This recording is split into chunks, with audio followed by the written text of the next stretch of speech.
esta segunda jornada del seminario, tercera edición de la Semana Internacional de la Cultura Laica, Laicidad, Ciencia, Derechos y Democracia. Me da mucho gusto y es un honor tener con nosotros hoy en la doctora María Teresa Urbina de Venezuela, de Caracas, para una conferencia magistral sobre el tema de reproducción asistida y laicidad.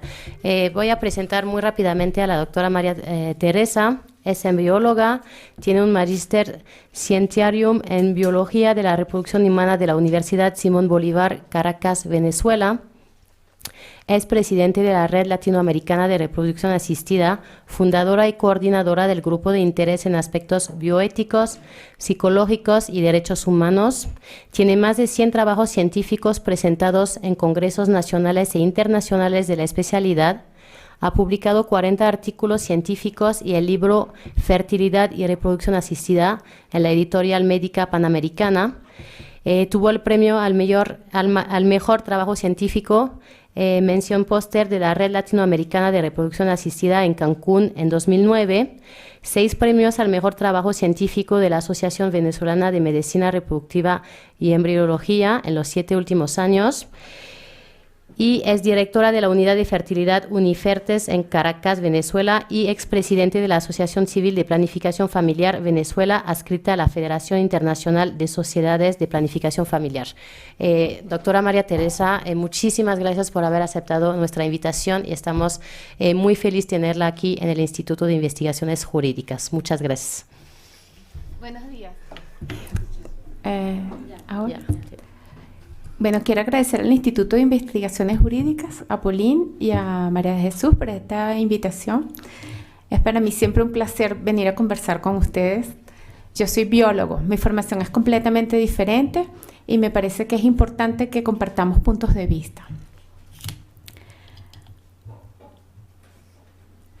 Yo represento a la Red Latinoamericana de Reproducción Asistida, que es una organización de profesionales de 15 países, ahora 16 porque Paraguay se acaba de integrar, que nos encargamos de promover la excelencia en medicina reproductiva y también defender los derechos reproductivos. ¿Cómo lo hacemos?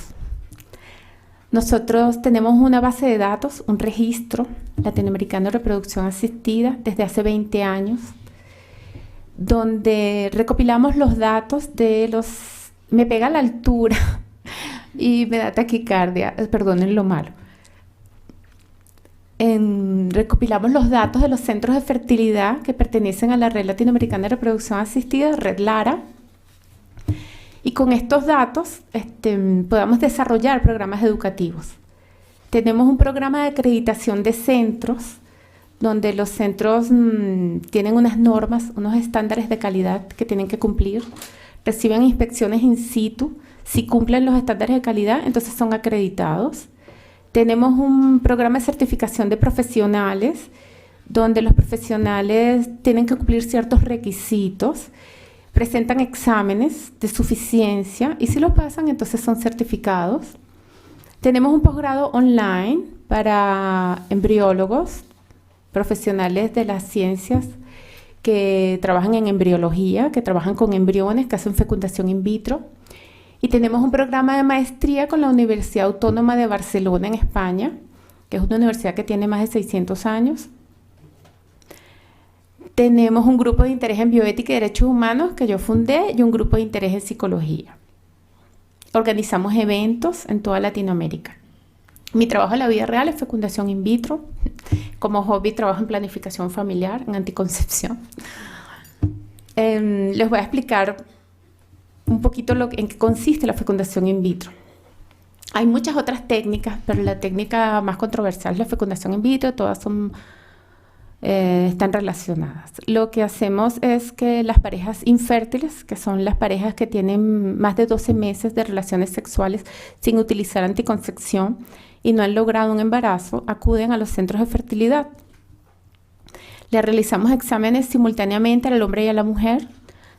Descubrimos la causa. Hay cierto porcentaje de pacientes que tiene factor inexplicado, que los exámenes actualmente no nos dan una respuesta de por qué tienen 12 meses sin tener bebés. Y ahí decidimos qué técnica de fertilidad vamos a realizar. Las pacientes son estimuladas con hormonas que son 100% hechas por ingeniería recombinante, 100% idénticas a las naturales, y para que produzcan más de un óvulo, que es lo que naturalmente hubieran ovulado. Luego, en la fecundación in vitro, a través de la vagina y con la ayuda del ecosonograma, bajo anestesia, las pacientes van a ser sometidas al procedimiento de aspiración de los óvulos. Estos óvulos van a ser llevados al laboratorio, donde van a ser seleccionados, colocados en medios especiales con nutrientes especiales, y después de que terminan su proceso de maduración, los vamos a colocar con los espermatozoides para que ocurra la fecundación in vitro en el laboratorio. En la inseminación intrauterina, la inseminación ocurre dentro del cuerpo de la mujer. La fecundación in vitro ocurre en el laboratorio. Y durante 5 días nosotros vamos a revisar los óvulos fecundados, luego los embriones, luego cuáles de ellos llegaron a blastocisto, que son embriones que tienen más de 100 células, y al 5.º día los vamos a colocar de regreso en el útero. Esta diapositiva la puse porque es de esperarse que las naciones tengan interés en regular la bioseguridad de los tratamientos para el bienestar de los pacientes.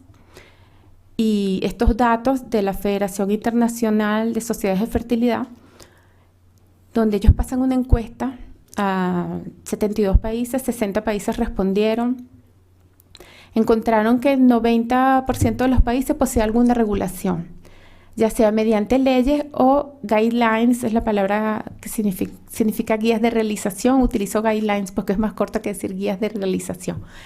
Las guías, los guidelines son normas o estándares que son desarrollados por las asociaciones de profesionales y las leyes por los estados. Muchas de estas leyes han sido influenciadas por distintos factores de la sociedad. Algunas veces las opiniones religiosas han tenido influencia negativa en algunas de estas leyes, como vamos a ver más adelante, afectando los resultados de los tratamientos y violando el derecho a la privacidad y el derecho a formar una familia, según la Organización de las Naciones Unidas. La comunidad laica debe estar alerta de las intenciones y los mecanismos utilizados por algunas religiones que pretenden imponer sus creencias en las legislaciones relativas a los derechos reproductivos.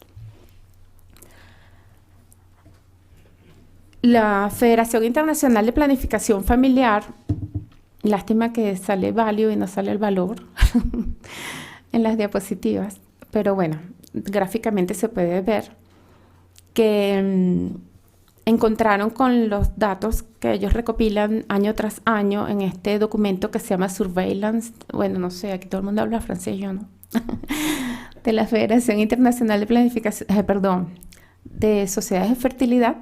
El 72% de los países que respondieron la encuesta tiene un órgano rector que vigila las técnicas de reproducción asistida. ¿Cómo las vigila? Algunos países mediante inspecciones in situ, otros países con reportes que tienen que hacer periódicamente, y muchos países, 32%, con ambos tipos de vigilancia, con inspecciones in situ y con reportes. Hay algunos países que contestaron la encuesta no sé, y hay algunos países, 16%, que dijeron que ninguno. Pero bueno, un gran porcentaje de los países donde se realiza la fecundación in vitro tienen algunas leyes o guidelines y tienen un órgano rector que los vigila. Algunos países usan las normas ISO, algunos usan las normas Red Lara, hay legislación de la Unión Europea, hay asociaciones de profesionales americanas, la europea. La acreditación generalmente es voluntaria, los centros de fertilidad reportan voluntariamente y, como expliqué, tienen que cumplir unos estándares de calidad. Cuando hay leyes, hay sanciones. El 57% de los países de las leyes tienen sanciones. Hay normas de calidad, hay estándares de calidad en el 70% de los países que contestaron la encuesta. El 31% tienen que reportar in situ o con reporte. Esto es en cuanto a los laboratorios. O sea, nuestros laboratorios reciben la inspección in situ y ven que lo que estemos haciendo esté bien, que lo estemos haciendo bien con la mejor evidencia científica. Ninguna otra terapéutica médica ha sido tan vigilada como la fecundación in vitro. Una gran actividad, esto también es de la IFFS, del Surveillance, una gran actividad en promulgación de leyes desde el 2009 hasta el 2016. Puedo comentarles que en el Reino Unido, en cuanto a compensación económica, las donantes se aumentó. En Brasil, en Croacia, en Taiwán y Turquía se limitó el número de embriones a transferir. Ya vamos a ver por qué. En Italia, la Corte Europea de Derechos Humanos decidió que prohibir la PGS es violación a la privacidad y a la vida familiar. En Argentina, Uruguay, la República Checa y Latvia hubo leyes que promovían la cobertura de costos por el Estado o por los seguros. En Israel se hizo una ley sobre donación de óvulos y selección de sexo. En Dinamarca, donación de gametos y mujeres solas. En Bélgica, de la ley de tejidos de la Unión Europea. China, India, Sudáfrica, Argentina, Croacia, Belarus y la República Checa regulan el número de embriones a transferir. Y Austria y Dinamarca también hizo una ley de transferencia de un solo embrión. Como les decía, les comentaba anteriormente, ninguna terapéutica médica ha sido tan vigilada como la medicina reproductiva.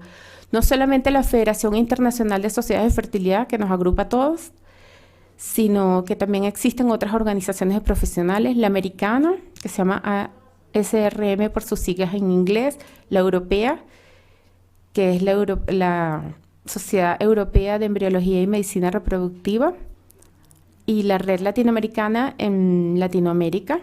Además existen una que es Australia y Nueva Zelanda y otra africana. Hay muchas sociedades de fertilidad vigilando los embriones, el destino de los embriones.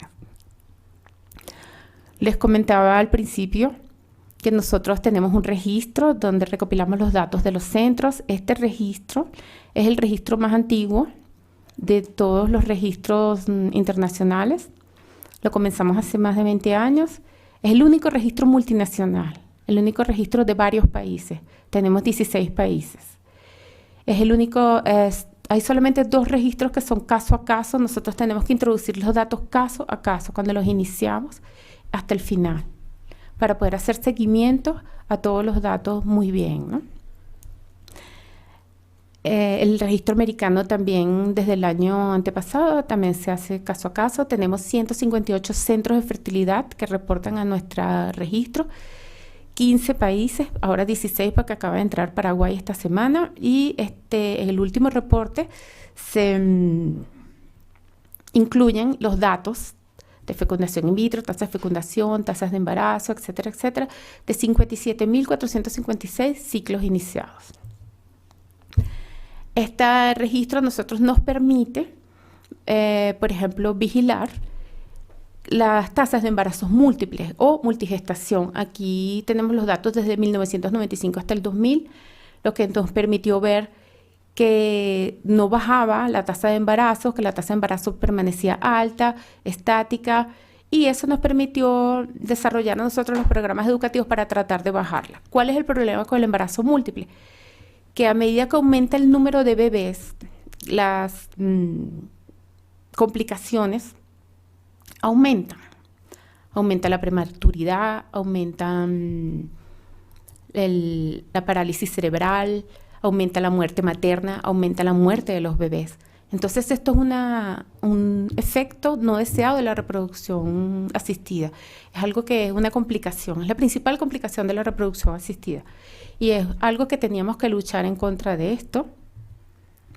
Aquí esta diapositiva la puse para que vean la cantidad de datos que podemos manejar, analizar, para entonces tratar de desarrollar los programas educativos. Desde el 2000 hasta ahora, hasta nuestros días, nosotros organizamos 5 talleres al año en distintas regiones. Tenemos 5 regiones. Cada 2 años uno de estos talleres regionales se convierte en un taller general donde todos los centros acuden al mismo congreso. En estos talleres, entonces nosotros incluimos programas de estrategias, de técnicas que nos permitieran bajar la tasa de embarazos múltiples. Uno es blastocistos, porque nos permite cultivar los embriones hasta 5 días. De esta manera ocurre un proceso de selección natural. Los que llevan blastocistos son los que tienen alta tasa de implantación y nos permite implantar o transferir al útero un solo embrión. Antiguamente, los laboratorios tenían que transferir 6, 7 embriones para tratar de tener resultados aceptables. Actualmente, con transferir un solo embrión, nosotros tenemos unas tasas de embarazo espectaculares en comparación con las que teníamos en fecundación in vitro, que por cierto ya tiene más de 37 años. Son ahora muchísimo mejores, son muchísimo más eficientes inclusive que la naturaleza. Vitrificación es una técnica de congelación de embriones, criopreservación es la palabra correcta. Antiguamente se hacía con congelación lenta, ahora las técnicas han mejorado mucho y se logra vitrificar los embriones, que es un estado sólido que los va a permitir que sobrevivan el 100%. Esto permite que nosotros podamos transferir un solo embrión, pero podamos congelar los demás con la seguridad de que van a sobrevivir, y entonces la paciente va a aceptar mucho más fácilmente que le transfieran uno, porque luego los otros van a sobrevivir, ¿no? Esto nos facilitó el camino, nos pavimentó el camino hacia la transferencia de un solo embrión para minimizar los embarazos múltiples. También hicimos muchos talleres prácticos con modelos anatómicos para facilitar el diagnóstico.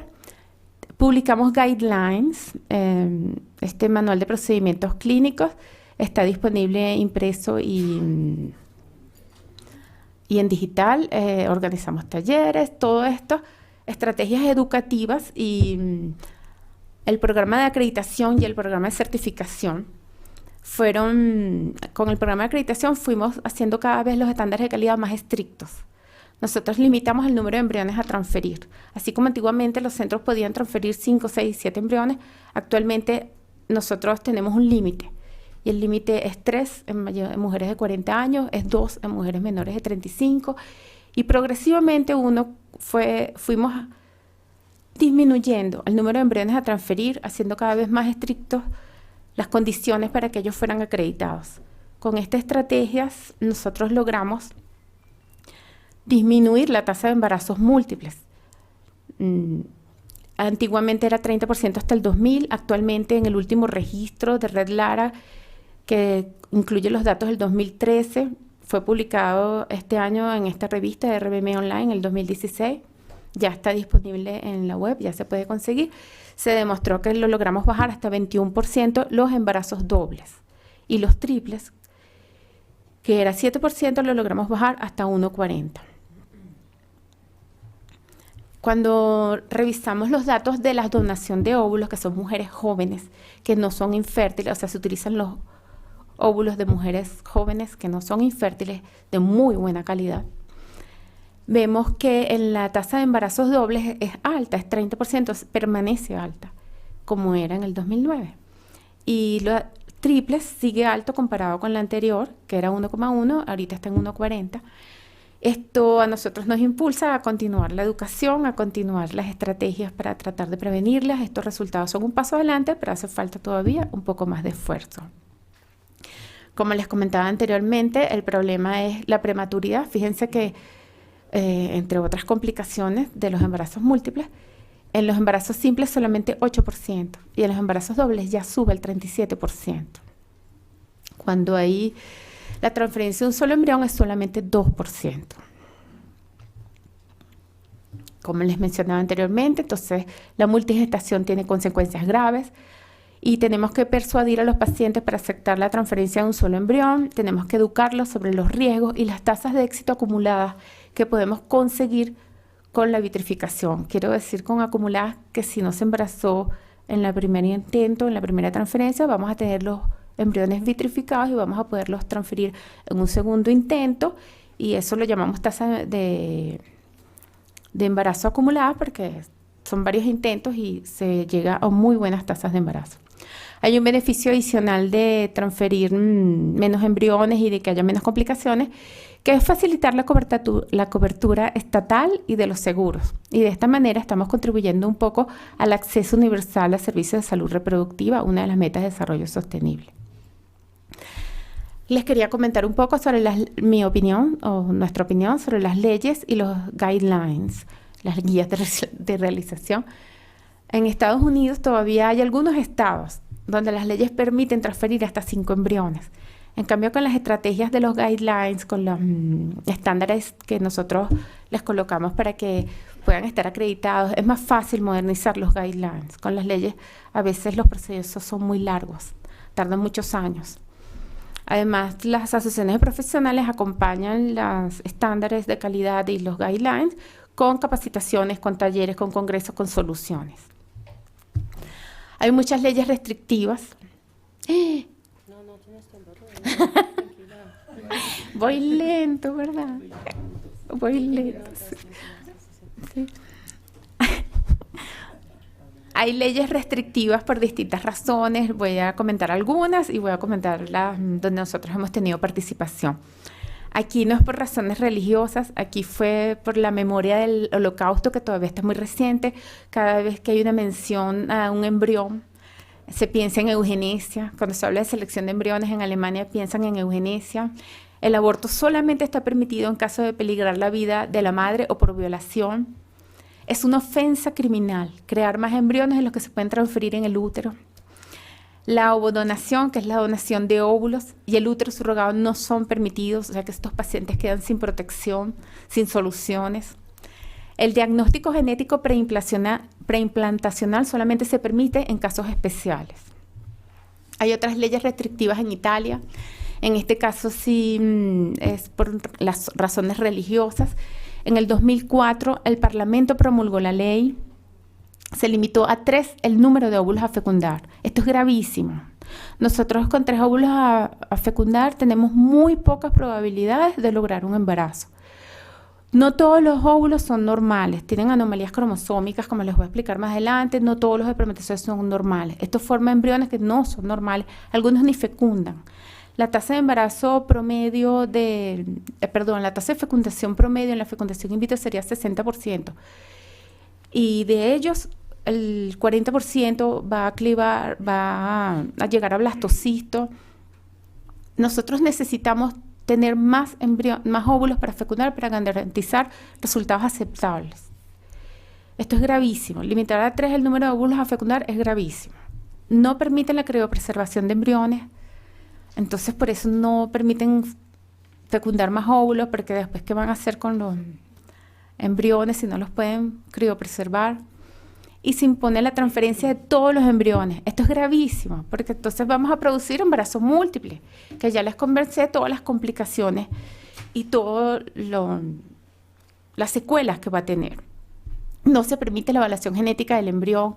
No hay diagnóstico genético preimplantacional en pacientes con riesgo. Pero peor aún es que la beta-talasemia es una enfermedad que está frecuente en los países mediterráneos. Y sería una gran solución para ellos, pero no la permiten.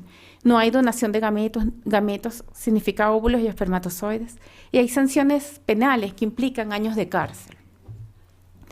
Algunas parejas infértiles y algunos centros y organizaciones no gubernamentales recurrieron a los tribunales. 5 años después, la Corte Europea de Derechos Humanos declaró inconstitucional limitar el número de óvulos a fecundar, pero declaró inadmisible los otros requerimientos. La Sociedad Italiana de Fertilidad entonces flexibilizó un poco las restricciones y publicó que el número de óvulos a fecundar podía ser decidido por el médico en cada caso particular, minimizando, eso sí, el número de embriones a congelar, pero permitía la congelación. Siguen sin permitirse la evaluación genética de los embriones y los médicos tampoco se atreven a hacerlo por las sanciones.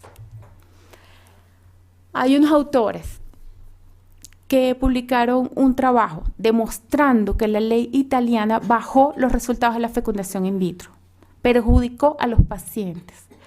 Compararon 3.039 casos de fecundación in vitro, encontraron bajas tasas de fecundación, bajas tasas de embarazo, bajas tasas de partos. Un alto porcentaje de casos ni siquiera tuvo fecundación porque había pocos óvulos para inseminar, para colocar con los espermatozoides. Hubo número bajo de óvulos inseminados, número alto de embriones transferidos en pacientes jóvenes, causando embarazos múltiples, que es una consecuencia no deseada de la fecundación in vitro porque causa prematuridad y parálisis cerebral. Los estudios multicéntricos adicionales a este estudio demostraron que la ley reducía la posibilidad de lograr el éxito en la fecundación in vitro. La Corte Europea de Derechos Humanos flexibilizó entonces algunas restricciones y la tasa de embarazo por ciclo mejoró significativamente. Estos son a posteriori, y después que esto pasó, entonces mejoró la tasa de embarazos cuando se flexibilizaron las restricciones. La Corte Europea de Derechos Humanos decidió que la ley italiana violaba el derecho a la vida en el caso de una pareja que tenía fibrosis quística y no le permitían hacer el diagnóstico genético preimplantacional. Aún hay mucho camino por recorrer, porque al prohibir todos estos procedimientos que requieren donación de gametos, obligamos a las parejas a hacer turismo reproductivo, a viajar a otros países donde sí está permitido, implicando un gasto para las parejas. Hay unos estudios de la Universidad de Harvard que hizo la doctora Alice Domar, donde ella demuestra que el sufrimiento que sienten los pacientes infértiles es similar al que sienten las personas cuando les dicen que tienen cáncer. O sea que estamos perjudicando a las pacientes con estas leyes y es una maldad.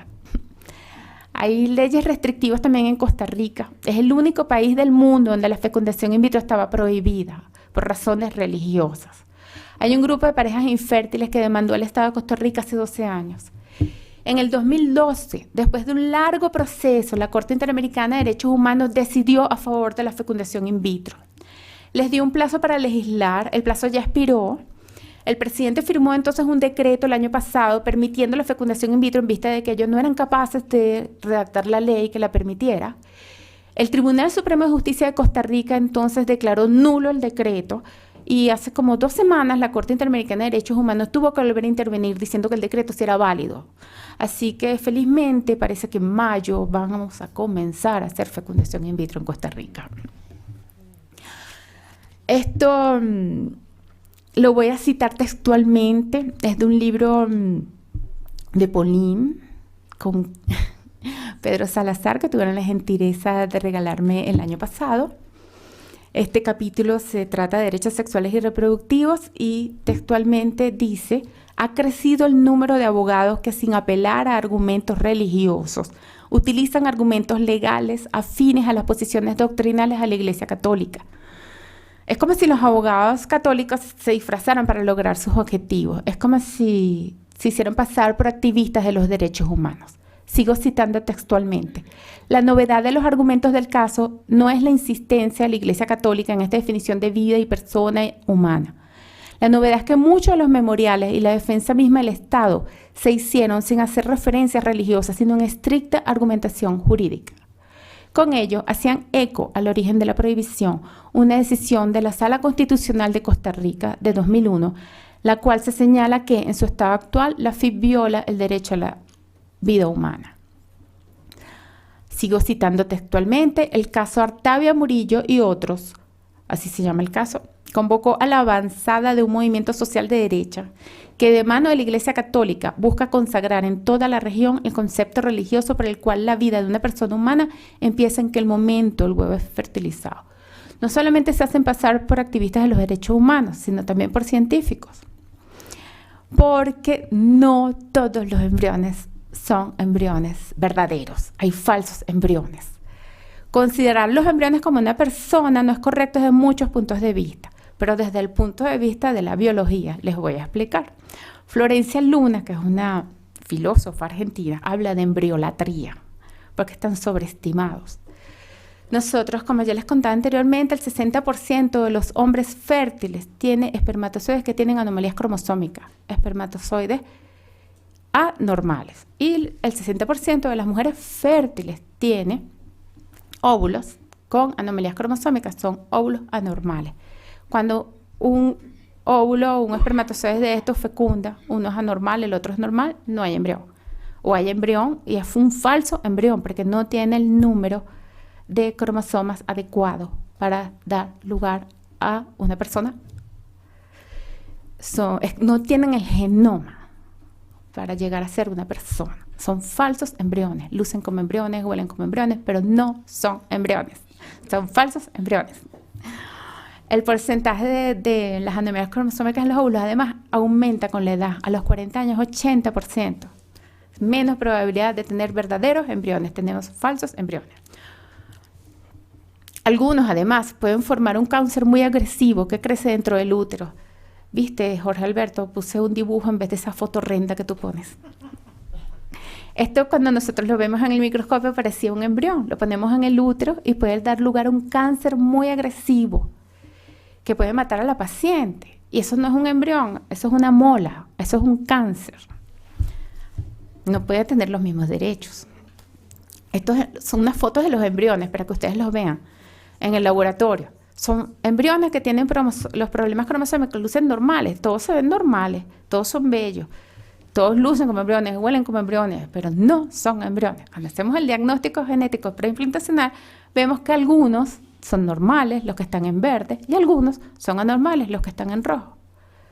Gracias a las nuevas técnicas de evaluación genética preimplantacional, nosotros hemos podido darnos cuenta que los embriones que tienen su desarrollo en la fecundación in vitro son los embriones anormales. Esto también sucede en las relaciones sexuales. Entonces, ¿qué vamos a hacer? Prohibir las relaciones sexuales. Esto pasa en el laboratorio y pasa en las relaciones sexuales. No podemos prohibir las relaciones sexuales. Como les decía, las nuevas técnicas de evaluación genética nos permitió demostrar que los embriones que detienen su desarrollo son los anormales. La evidencia es tan contundente que hay laboratorios de fecundación in vitro en las universidades católicas, en Bélgica y en Brasil. Si alguien los quiere contactar, son amigos míos, les puedo dar los datos. En Costa Rica hablaban de gemelarización, hablaban de la unicidad del embrión. Un solo embrión se puede dividir hasta en 5 personas. Hablaban de esto también tiene que ver, 2 embriones se pueden fusionar y dar lugar a una sola persona. Estas cosas van en contra de cuando ellos se hacen pasar de científicos, ¿no? Se hacen pasar por científicos. Esto lo encontré en una página web por ahí donde también dicen una locura, dice, es bien sabido que desde el embrión, desde 2 células, ya tiene una direccionalidad en donde prioritaria, aunque no únicamente una define la formación del embrión y la otra la placenta. Eso es mentira. Son totipotenciales en ese momento, pero se hacen pasar por científicos. Es importante tomar decisiones basadas en la evidencia científica. Esto en Costa Rica, la Red Latinoamericana de Reproducción Asistida tuvo una participación importante. Nosotros, de la mano de la Defensoría de los Habitantes, fuimos a los medios, cuando trataron de transferir todos los embriones, 6 embriones, al útero de las mujeres para causar embarazos múltiples, me invitaron a la Asamblea Legislativa y bueno, afortunadamente todos los proyectos que venían con ese tema no pasaron, no fueron aprobados. Hicimos congresos, estuvimos en manifestaciones. En el caso, en la Corte Interamericana de Derechos Humanos, presentamos 2 amicus de la mano de los 2 mejores científicos en genética y de la Autoridad Única del Reino Unido. Y tuvimos un perito muy importante que fue el doctor Fernando Cejar, que es el fundador de la Red Latinoamericana de Reproducción Asistida, en el juicio. Y ganamos. Yo digo ganamos porque nosotros participamos activamente. El Grupo de Interés en Bioética y Derechos Humanos fue el que llevó a cabo todas estas actividades. Fue fundado por uno de los presidentes de la red, que se llamaba Franco Junior, y 70 especialistas interesados en el 2008, en realidad en el 2006. Tenemos un foro de bioética donde discutimos los casos. ¿Cómo voy? 10 minutos. Tenemos un foro, hemos hecho muchos talleres, tenemos un libro de bioética, reproducción y familia. Si alguien lo quiere, me puede contactar. Estamos participando en Argentina, en Uruguay, ya aprobaron las leyes que promueven el acceso a la reproducción asistida. Hay una ley en Ecuador que estamos ahora discutiendo. Nos invitaron a la mesa técnica en Colombia. Tenemos proyectos en varias partes. Las leyes que están influenciadas no por la religión, sino que por la ciencia. En estos casos, las que nosotros hemos participado, que son en Argentina y Uruguay, que son países laicos, la situación es distinta. Con la ayuda de los especialistas se promulgaron leyes humanitarias que permiten todas las técnicas de reproducción asistida bajo los estándares de calidad, con el programa de acreditación, con el de certificación, y promueven el acceso. En Argentina, inclusive, hay estos centros de útero surrogado. Bueno, como ya les expliqué, las normas que nosotros tenemos, el programa de acreditación, el programa de certificación, permitió que se desarrollaran estas leyes, y en estos últimos datos del registro latinoamericano se demostró que los países, por ejemplo, Argentina, hay 1.368 casos por millón de habitantes, y el Uruguay también tiene una tasa altísima comparada con todos los otros países que no tienen leyes, es 652 por millón de habitantes. O sea, las leyes promovieron que el Estado pagara y los seguros, y esto ha ido en beneficio de los pacientes. ¿Puedo parar aquí? Si quieres concluir, también, como veas.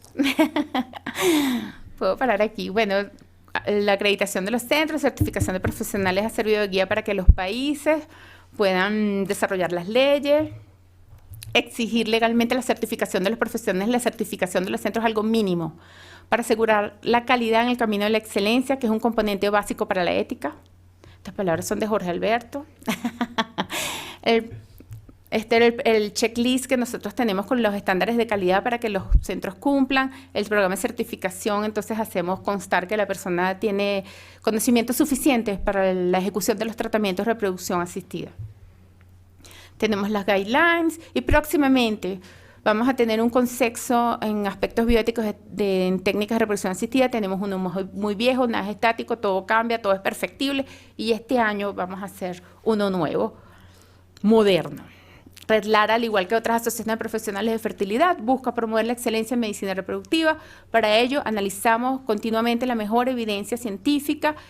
Con esto emitimos declaraciones, próximamente el consenso, que esperamos que sean tomados en cuenta por los legisladores a la hora de redactar las leyes. La solución es regular, no prohibir.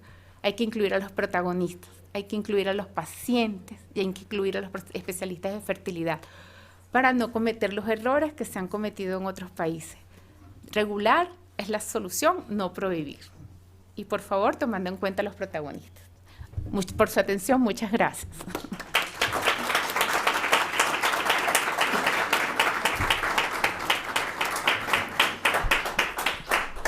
Muchísimas gracias, doctora María Teresa, por esta ponencia muy enriquecedora. Yo aprendí muchas cosas y creo que es muy importante, bueno, y lo que me gustó mucho de tu ponencia es que tuviera un enfoque interdisciplinario, ¿no? Y es lo que tratamos también de hacer en este seminario, pues invitar tanto a científicos como a abogados, filósofos, etcétera, pues para tener como diferentes visiones de las dilemáticas, ¿no? Pues antes de abrir el espacio a comentarios y preguntas, me imagino que hay muchas personas que van a tener preguntas para ti, nada más apuntar muy brevemente algunos aspectos. Creo que cuando hablamos de laicidad y cuando hablamos de derechos sexuales y reproductivos, es bien importante pues hablar de las asociaciones como las tuyas, ¿no? Estas organizaciones civiles que verdaderamente ayudan a pasar de los derechos a los hechos, ¿no? Porque tenemos en muchos casos estos derechos que están plasmados en las herramientas de derecho constitucional a nivel internacional, inclusive a nivel nacional, pero pues ahí se quedan, ¿no? El derecho a la privacidad, el derecho a fundar una familia, y creo que asociaciones de este tipo son realmente muy importantes para avanzar en estos temas, ¿no? Porque, como nos explicabas, por un lado dan capacitación y por otro lado pues también tienen un enfoque educativo, entonces creo que sí es un gran trabajo lo que hacen. Nada más muy rápidamente sobre la relación entre laicidad y derechos sexuales y reproductivos. Hay muchas organizaciones civiles que se dedican precisamente a la defensa de los derechos sexuales y reproductivos, que toman el Estado laico como una estrategia discursiva pues para fomentar y estos derechos, ¿no? Y pues yo me pregunto cuál sería la relación entre laicidad y derechos sexuales y reproductivos, si es una relación automática o si al contrario hay que aportar algunos matices. Yo por mi parte creo que existen obviamente como muchos puentes entre estos dos aspectos, pero que tampoco es una relación automática y lo vemos desde el punto de vista de la historia. Por ejemplo, en Francia, la separación entre el Estado y la Iglesia en 1905 y tenemos que esperar hasta el 75 para tener el derecho al aborto, ¿no? Entonces son como dos procesos históricos diferentes con actores y con demandas separadas, pero pues obviamente tienen un puente, ¿no? Yo creo que el Estado laico es una condición necesaria para hablar de derechos sexuales y reproductivos, pero que falta algo más, ¿no? Y lo vemos, por ejemplo, en México. El caso de México es muy ejemplificativo, ¿no? Porque tenemos un Estado laico, desde 2012 tenemos el carácter laico de la República Mexicana plasmado en la Constitución, pero si exceptuamos el Distrito Federal, bueno, la Ciudad de México, perdón, hay 18 estados que en sus constituciones hicieron reforma para promover la protección de la vida desde el momento de la concepción hasta la muerte natural. Entonces hay un desajuste entre lo que dice la Constitución Federal y las constituciones locales, ¿no? Entonces, por lo tanto, creo que tenemos que entender este tema de los derechos sexuales y reproductivos como un tema en construcción y como unas demandas que surgen precisamente de la sociedad civil. Y entonces lo tenemos que entender como un proceso de lucha para llegar a unos derechos, ¿no? Los derechos no es algo espontáneo, sino que se gestionan a partir de la sociedad civil, y yo creo que pues estas organizaciones civiles como la Red Lara es precisamente lo que logran hacer avanzar este debate. Voy a abrir el espacio para comentarios y preguntas. Entonces, pues adelante. Empezamos aquí. Si quieres, te damos un micrófono para que todos te podamos escuchar. Gracias. ¿Todos me escuchan? Muy bien. No, de hecho. Ya, no. ¿Todos me escuchan? No, aquí. Gracias. Ahora sí, todos me escuchan. Sí. Okay, mi nombre es Antonio Prince, estudié en la universidad con María Teresa, soy invitado aquí por María Teresa. Gracias, María Teresa, excelente, extraordinaria tu presentación. Yo tengo 3 preguntas que podemos integrar, pero te las voy a hacer breve porque me imagino que tendrán muchos otros curiosos que quieren hacerte preguntas.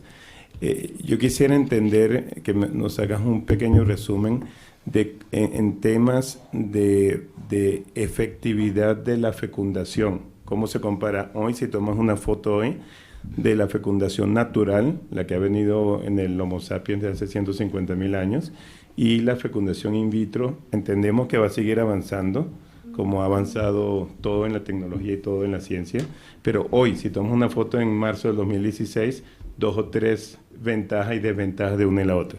La otra pregunta, en cuanto a los embriones falsos, tú mencionas en esas 2 slides donde muestras que lo que está en apariencia y huele en apariencia no es cuando le hace el examen genético. ¿Ese examen genético es intrusivo o es óptico? O sea, ¿cómo hace para no dañar lo que estás probando? Y la tercera pregunta, quizás la que quisiera que te expandieras en más detalles si tienes tiempo, es ¿cuál es la posición de los científicos profesionales, no de los charlatanes, de los científicos profesionales con reputación de científicos con inclinaciones religiosas frente a este hecho?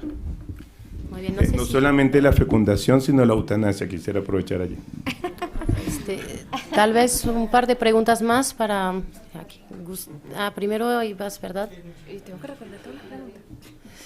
Daniel y Gustavo, ok, yo creo que ya con esto porque tenemos que empezar la otra mesa. Sí, es muy concreto. Queríamos nada más saber, esto es por parte de Florence, si a las mujeres solteras se les permite in vitro, y esta es una pregunta mía, aunque suene un poco aberrante, a los hombres solteros se les permite in vitro, me imagino, algún país, o si está en perspectiva el proyecto.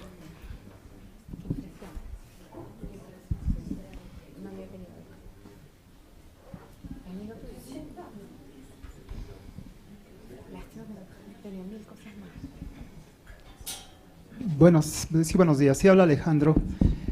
Pues 2 preguntas breves. Bueno, si puede ser breve. Ponernos un poquito, tú que conoces de esto, la verdad me abriste un mundo bastante interesante. Algunos momentos históricos de este proceso, o sea, desde cuándo y cómo se dieron 2, 3 momentos que nos pudiera señalar, que nos dan así como que la pauta en qué ha pasado con la fecundación in vitro y respectivamente las implicaciones no solamente, aquí digamos, me pareció digamos muy técnico, jurídico, el enfoque que nos das, está prohibido, no está prohibido y bueno, la cuestión religiosa.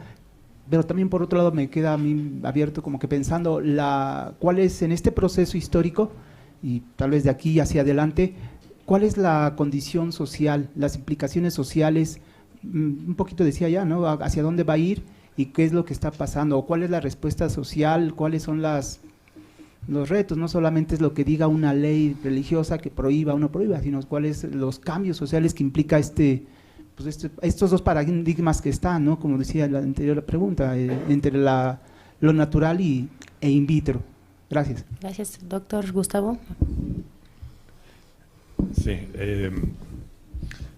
yo quiero saber si la Red Latinoamericana de Reproducción Asistida o tú personalmente tienen una opinión acerca del derecho de los hijos concebidos por reproducción asistida, por donación de óvulos, por ejemplo, a conocer su identidad genética.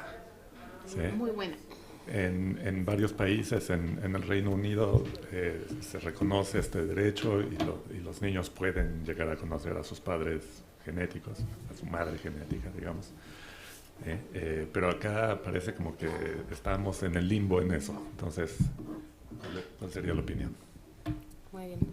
Pues si quieres contestar, ya tienes ahí 5 o 7 minutos. Wow. Voy a tratar de responder todo, anoté. Si me olvidó algo, me perdona.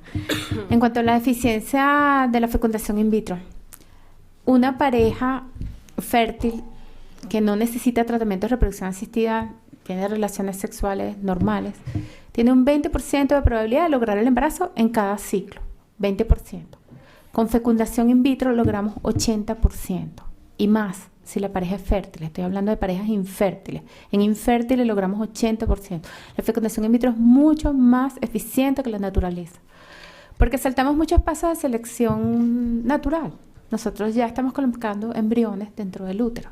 No, los espermatozoides no tienen que nadar por el cuello del útero, luego nadar dentro del útero, luego nadar en la trompa, que pueden pasar 1000 cosas.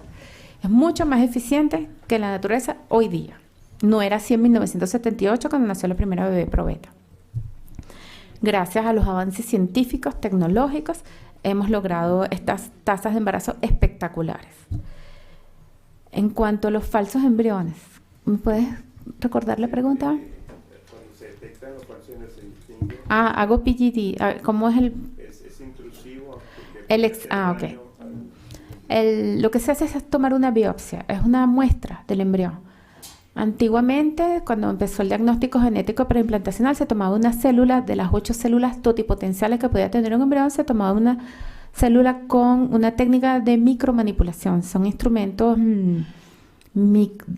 microscópicos que tienen un joystick que nos permite hacer movimientos microscópicos y podemos con mucha delicadeza sacar una célula. Actualmente se toma una muestra de tejido, son embriones más grandes, son blastocistos, tienen 100 células y podemos tomar una muestra mucho más delicadamente y tener resultados mucho más precisos con la evaluación genética del embrión. Pero está tomando una célula completa que necesita el ADN. Sí, sí, pero es un proceso que también ha mejorado.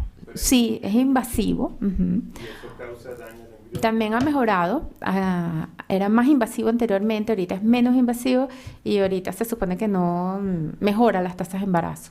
¿Okay? En cuanto a los científicos... Sí, científicos reconocidos, su posición, si son religiosos. Son científicos católicos reconocidos, ¿qué posición tienen frente a Apoyan la fecundación in vitro. los científicos reconocidos? Sí, apoyan la fecundación in vitro y los derechos humanos. Todos tenemos derechos sin discriminación. Con esto contesto la... a la edición de genes en la terminal, también a la ese no sé cuál es, después me cuenta. En Estados Unidos, No me acuerdo. En cuanto a las mujeres solteras, sí, muchos países permiten que las mujeres solteras recurran a la fecundación in vitro como un medio para lograr hijos, con donación de semen. También los matrimonio igualitario, cada vez tenemos más países que permiten el matrimonio igualitario. Para ellos tenemos la alternativa del útero subrogado. Podemos utilizar el semen de uno de los dos miembros de la pareja en el caso de homosexuales masculinos y los óvulos donados de una donante y colocarlo en el útero de una amiga o una familiar que quiera ayudarlos en la gestación del bebé. Entonces, para las parejas homosexuales hay soluciones. En los países donde está permitido el matrimonio igualitario, lo ideal es que la ley también permita que se haga fecundación in vitro a las personas que se casan.